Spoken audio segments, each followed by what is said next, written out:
What's up, guys? Welcome back to Newswave. So over the weekend, a major leak hit Sony. What originally turned out as an image for their next PlayStation 5 system ended up becoming an entire video tour of the shell, and we'll discuss some of that here today. Also, we are going to be talking about a big Xbox release that's coming up here in a couple of months and how there's some unfortunate news once again just ahead of the release with some missing features. And we'll also be talking about Mercury Steam, as it appears they have one other game in development. So if you guys enjoy these videos, make sure to hit that like button, helps out a ton. And if new here to the Spawnwave channel, make sure you subscribe down below. And we're gonna start today with Microsoft, the Xbox, and Square Enix. Well, they have Final Fantasy VII Remake, of course, that being a PlayStation exclusive, and it's also on PC, at least with that first one so far.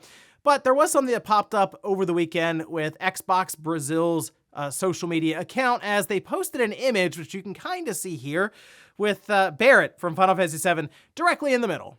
Now, this got everyone talking. Does this mean that we're getting close to an announcement of Final Fantasy VII Remake for the Xbox? Remember, originally it was a timed exclusive for PlayStation, and it sounded like it was going to make the jump to the Xbox maybe a year or so afterwards, but that sort of disappeared, and it sounds like Sony maybe put some more money on the table with Square to kind of keep that away from Xbox as they work through what is basically a trilogy now.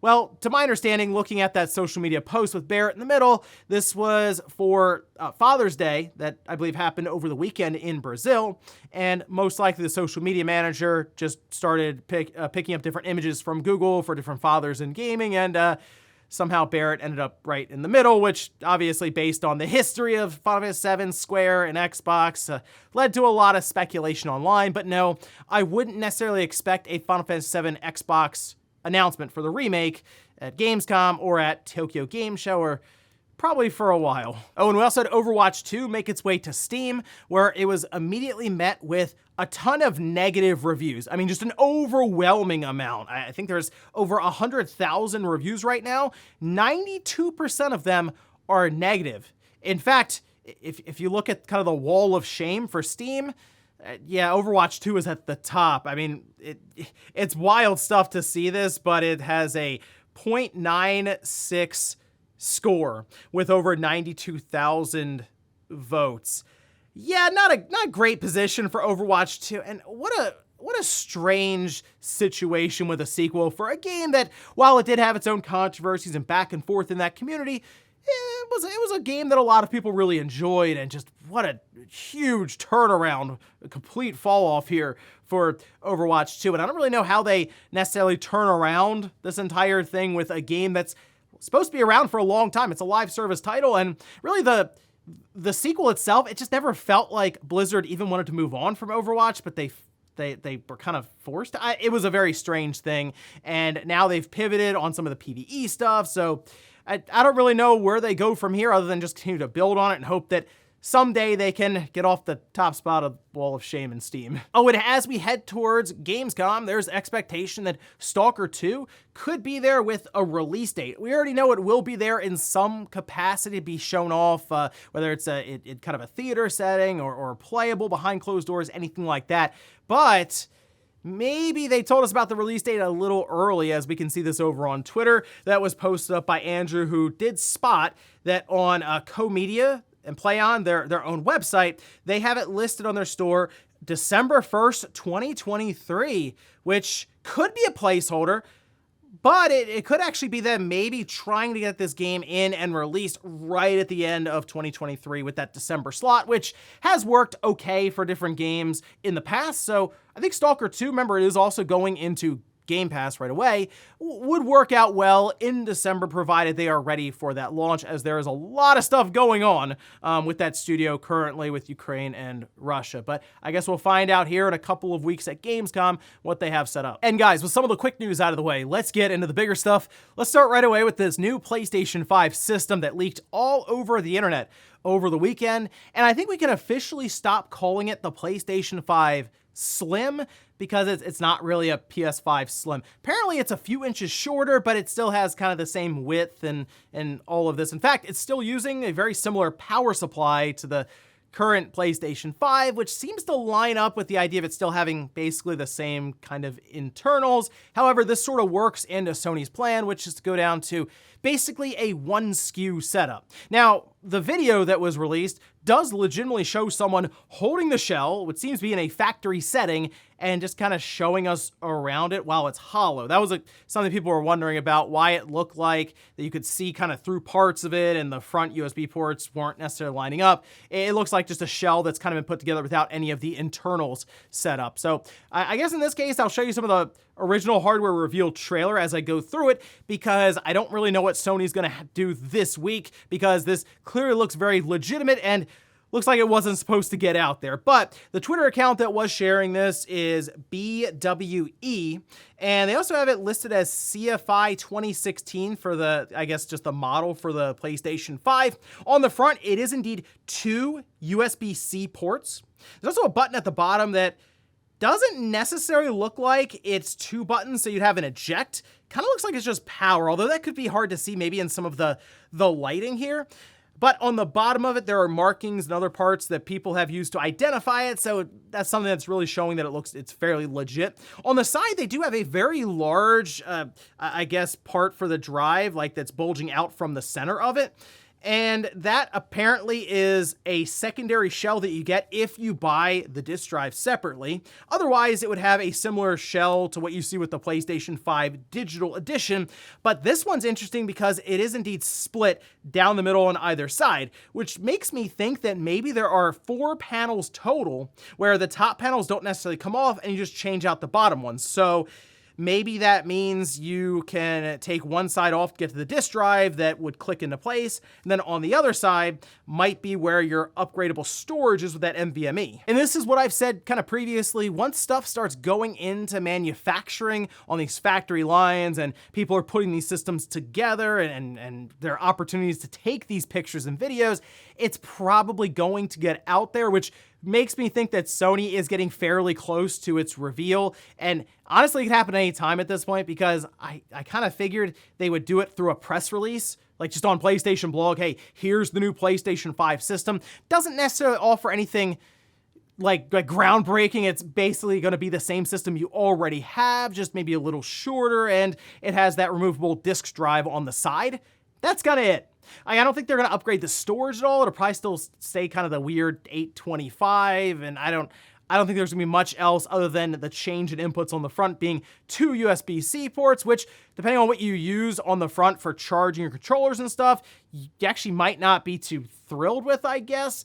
However, this works into Sony's plans to make the system more affordable, I guess, for them to manufacture and obviously ship out. If they can just ship the disk drive separately as basically an accessory that goes along with the controllers and the headset, they just ship out one PlayStation 5 system and allow you to upgrade to the disk drive unit on your own time. Now, there are still a few parts of the story that we're missing, specifically the price, as people are wondering. I think it's going to be $399, and that's how Sony is going to position the PlayStation 5 going forward, as a $400 system with a $100 disk drive attachment that you can buy separately, which, I mean, will look good on their end when they put it up in stores, new low price, even though it's technically still the same price as the digital edition PS5, and how exactly the mechanism on the side is going to work, how difficult it is to install the disk drive, and so on. So when we do get that press release, of course, we'll go over it here. And also something to keep in the back of your mind, so far,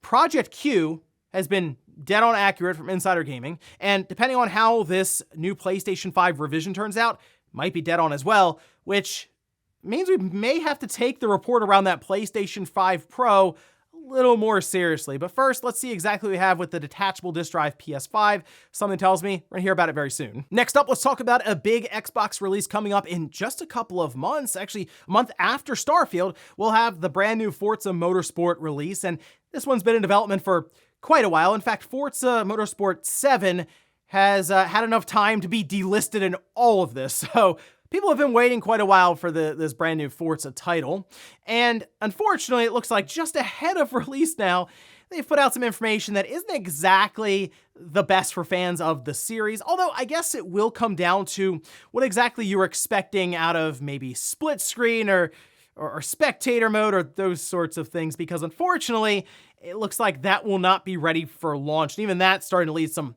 other questions just outside of this game itself. First, though, let's head over here. This posted up over on GameSpot, where they have transcribed it. This coming from Chris Saki, who's the Turn 10 creative director, saying, having players come into a featured multiplayer event, taking player spots, and then spectating, it's not really the racing we had intended. Similarly, racing with AI in featured multiplayer with all its potential impacts on your safety rating also didn't make a whole lot of sense to have and is not going to be available for us at launch. Goes on to say heavy investment in pushing our new graphical features and our complete overhaul of the rendering engine unfortunately made split screen really difficult to implement and is also not going to be in for launch. So we're missing spectator mode, racing with AI in featured multiplayer, and split screen. These are things that were in previous Forza Motorsport games, so you can see why people are like, oh, you're telling us this now, like 2 months before launch, that some stuff's going to be missing at launch, and we don't necessarily know if it is going in a patch. Kind of alluded to the idea of that, I guess, when you say it's not ready for launch, but it'd be ready later on. Sure, but this once again brings up that Xbox Series S, just because we heard about what happened with Baldur's Gate 3, split screen being an issue and kind of holding it up, because the Series S, I guess, was just needing some more development time with that. People are wondering if that's what the holdup would be here for split screen in Forza Motorsport, and we don't actually have that information from Turn 10. They didn't necessarily elaborate to that aspect. I guess it's possible. The thing that's more troubling to me is this has happened multiple times with different Xbox games just ahead of launch. Redfall is the most recent example. That was more or less with the frame rate, and they came out like, a month before release and said, oh yeah, it's going to be 30 frames per second. We'll get a patch out that'll do 60 frames per second, after launch. And that patch still has not come, and they haven't necessarily said when it's going to come or given us any kind of update around the update. Of course, with Halo Infinite, well, that had a lot of issues at launch. A lot of things were missing, and it felt like the game itself just wasn't ready to release. Now, I will say with Forza, split screen, I do wonder how many people use split screen in Forza, and you can let me know down in the comments if this is something you used a lot with previous Forza games. But they probably have metrics that show that not many people are necessarily using it.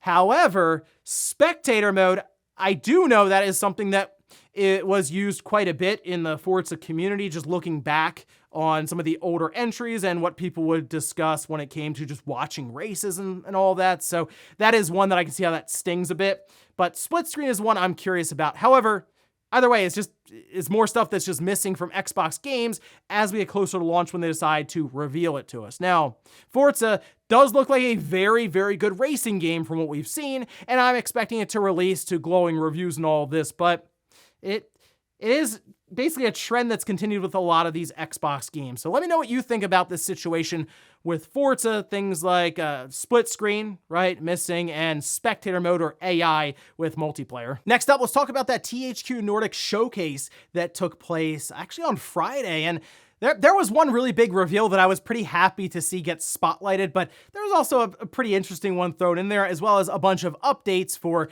games that are coming up. But let's start from the top here with Alone in the Dark. Got another look. We, of course, had this announced previously, and there's a prologue that it's out currently you can check out. South Park Snow Day. This one came out of nowhere. I'm still trying to figure out exactly what almost like an isometric action multiplayer game, or it has co-op, so I mean, it looks kind of interesting. I'll keep an eye on that one. Outcast: A New Beginning got an update. Recreation, this one looks kind of cool because it's like a arcade driving game where people are making all kinds of obstacles and tracks in the air, and that's a game that I don't necessarily think I'll be creating a lot in myself, but I'll be downloading and trying out other people's tracks. Titan Quest 2, it is cool to see more about this game and discussion around it, because obviously Titan Quest was an absolute classic, so to see Titan Quest 2 here is great as well. Trine 5, A Clockwork Conspiracy. Then we had Gothic 1, the remake.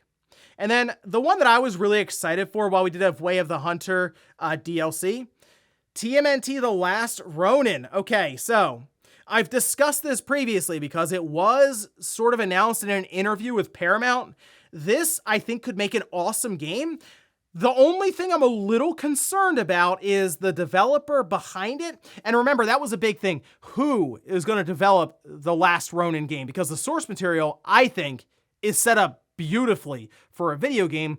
In this case, they're using Black Forest Games, and they've worked on Bubsy in the past, and they did the they did the Destroy All Humans remakes, right? So the first one and the second one. While they were fine when it came to just being faithful remakes for the most part, they had performance issues and some other questionable decisions for them. So this seems like a pretty big project for Black Forest Games, as Paramount, when they were doing the interview, said they kind of want their own God of War level game for TMNT The Last Ronin, because again, the source material is there. It could be a really good game that would play in well to a mature rated Turtles experience. So we'll see, but I am glad it got at least some sort of spotlight here. No gameplay or anything. It seems like we're still gonna be waiting a bit for this one, but I will be keeping an eye on it and definitely talking about when we get that first look in game with gameplay and all of this, see what Black Forest Games can come up with. And in our last bit of news, let's talk about Mercury Steam and how it looks like they have